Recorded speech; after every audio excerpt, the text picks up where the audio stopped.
రాకాలోకంకి స్వాగతం. జై హింద్ మిత్రులారా. అమెరికా డీప్ స్టేట్కి నరేంద్ర మోదీ నచ్చరు. ఎందుకు నచ్చరంటే నరేంద్ర మోదీ ఇండియా ఫస్ట్ అంటారు. భారతదేశం ముఖ్యము, భారత ప్రయోజనాల్ని కాపాడటం అన్నిటికన్నా ముఖ్యము. ఇది నరేంద్ర మోదీ ఆలోచన. దీని ప్రకారమే నడుస్తుంటారు.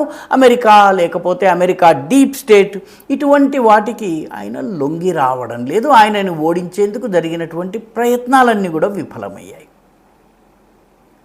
నరేంద్ర మోదీ అంటే ఎందుకు అమెరికాకి ఇష్టం లేదు? ఎందుకంటే ఈ ప్రపంచం యొక్క ఆర్థిక వ్యవస్థ డాలర్ గుప్పెట్లో ఉంది. డాలర్ నుంచి ఈ ప్రపంచం యొక్క ఆర్థిక వ్యవస్థను బయటకు తీసుకుని రావాలన్నటువంటి ప్రయత్నం జరుగుతుంది.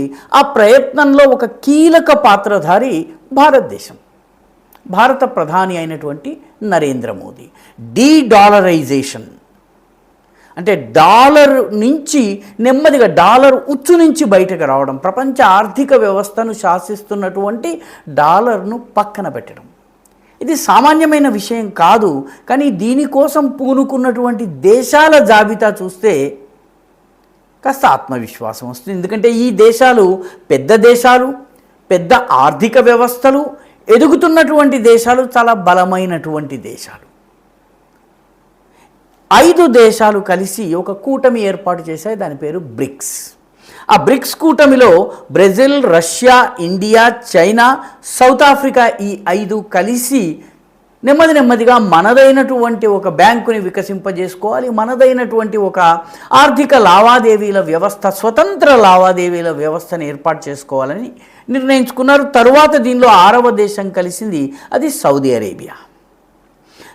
అరేబియా తరువాత Ethiopia, Egypt, UAE, United Arab Emirates, Iran, Indonesia ఈ దేశాలు కూడా కలిశాయి. వీటి మధ్య పరస్పర వైరుధ్యాలు ఉన్న వీటన్నిటి లక్ష్యము నెమ్మదిగా స్వతంత్ర ఆర్థిక వ్యవస్థలుగా ఎదగాలి. ఈ 11 దేశాలు కలవడం అమెరికాకి ఇష్టం లేదు. కానీ 11 దేశాలని కలిపేటటువంటి ప్రయత్నాన్ని ఈ బ్రిక్స్ చేస్తోంది. బ్రిక్స్లో కీలక పాత్రధారి నరేంద్ర మోదీ.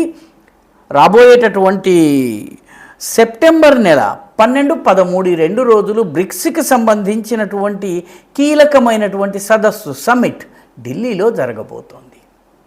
ఢిల్లీలో జరిగేటటువంటి ఈ సదస్సులో చాలా విషయాలు, బ్రిక్స్ కరెన్సీకి సంబంధించి, డిజిటల్ కరెన్సీ ఎక్స్చేంజ్కి సంబంధించి, దానికి కావలసినటువంటి ప్రోటోకాల్స్ని ఎలా వికసింపజేయాలి, వీటన్నిటి గురించి ఆలోచించడం జరుగుతుంది. ఇప్పటికే రష్యాతో భారతదేశం రూపీ ట్రాన్సాక్షన్స్ జరుపుతోంది. యుఏఈ తోటి రూపీ దిర్హం జరుగుతోంది. సౌదీ అరేబియా తోటి కూడాను ఈ రకంగా జరుగుతోంది. ఈ రకంగా 3-4 దేశాలతో ఇప్పటికే మనకి మన కరెన్సీలో డాలర్ని పక్కన పెట్టి చేయడం జరుగుతోంది. బ్రిక్స్ కనుక చేసినట్లయితే, సఫలమైనట్లయితే అమెరికా యొక్క ఆర్థిక డామినేషన్ ఏదైతే ఉందో ప్రపంచం ఆర్థిక వ్యవస్థ మీద, అది అంతమవుతుంది. అందుకే నరేంద్ర మోదీ వేసినటువంటి, అమెరికా ఆటకట్టు చేసేటటువంటి చాలా పెద్ద గేమ్ ఏదైతే ఉందో, ఈ గేమ్లో భాగంగా సెప్టెంబర్ 12, 13 మీటింగ్ జరుగుతోంది ఢిల్లీలో. బ్రిక్స్ దేశాల ప్రతినిధులు వస్తారు. ఈ బ్రిక్స్ దేశాల ప్రతినిధులందరూ వచ్చి సమావేశం జరిపి దీని నుంచి రకరకాల ప్రోటోకాల్స్ని, పద్ధతుల్ని, వీటన్నిటిని కూడా డెవలప్ చేస్తారు.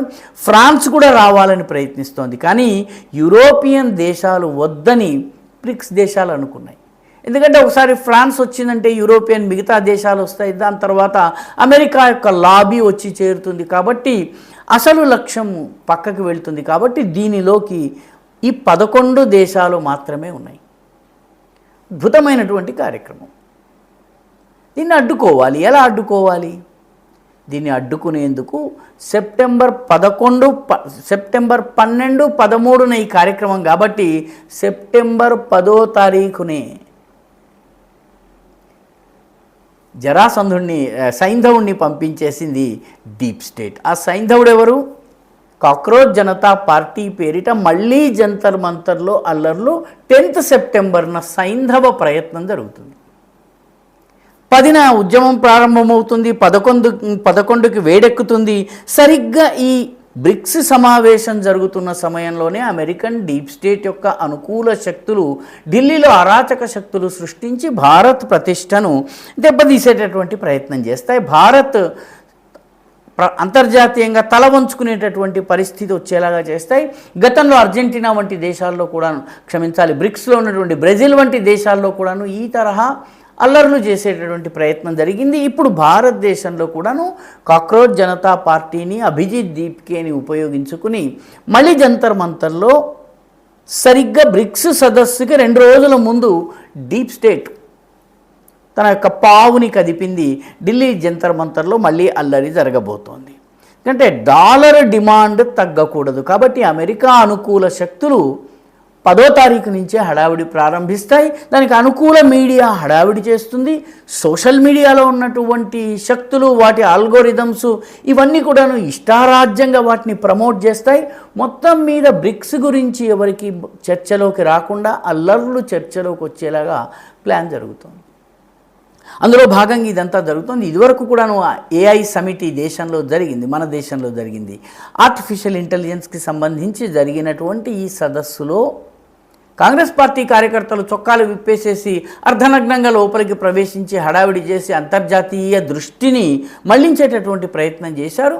అలాంటి ప్రయత్నమే సెప్టెంబర్ 10 నుంచి జంతర్ మంతర్లో మాయామంతర్ జరగబోతున్నది. మళ్ళీ జరుగుతుంది బ్రిక్స్ని బలహీనపరిచేటటువంటి లక్ష్యంతో. కాబట్టి ఈ గేమ్లో, అమెరికా ఆట కట్టించే గేమ్లో మోదీ గెలుస్తారా, లేక మోదీ ఆట కట్టించే గేమ్లో అభిజిత్ దీప్కే గెలుస్తారా?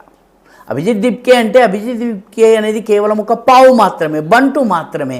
వెనకున్నటువంటి శక్తులు అక్కడెక్కడో సుదూరంగా కూర్చుని ఖండాంతరాల అవతల కూర్చున్నటువంటి శక్తులు ఏవైతే ఉన్నాయో అవి గెలుస్తాయా?